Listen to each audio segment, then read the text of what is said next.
You ever heard of the Baldoon mystery? Well, let me tell you about it. It's about an old farmhouse that stands deep in the Ontario wilderness, deep in the bush, surrounded by nothing but trees and the whispering wind.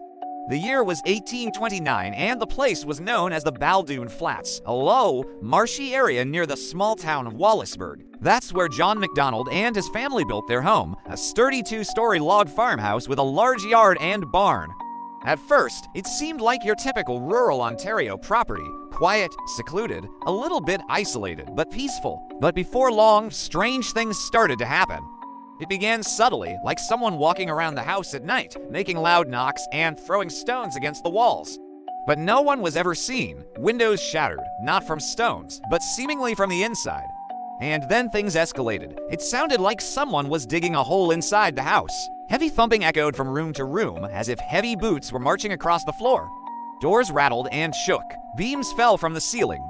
And then the livestock began to fall ill and die, seemingly without cause. Fires broke out in strange places. Sparks leapt from corners. Blue flames danced on the floor. Once they even found wet cloth on fire. Terrified, the MacDonalds fled their home, but the disturbances followed them. Wherever they went, neighbors came to help, some even standing guard at night, but nobody ever saw anything. No intruder, no animals, just the unsettling sounds and the growing sense of dread. Whispers spread through the settlement. People spoke of an old woman who had quarreled with the MacDonalds over land, a woman scorned who was said to live alone in a nearby cabin.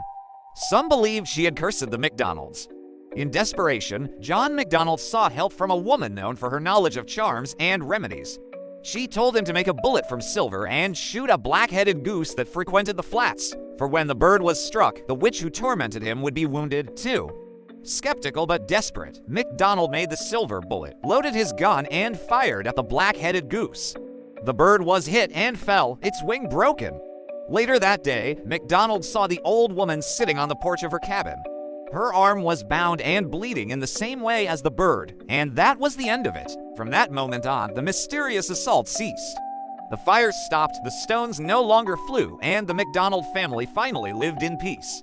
And so the Baldoon mystery passed into legend, part poltergeist tale, part witch story, a chilling reminder of how fear, folklore, and the unknown once haunted the early settlers of Ontario. Now, if you like hearing about terrifying true tales, stay tuned for more scary stories from Canada's wilderness.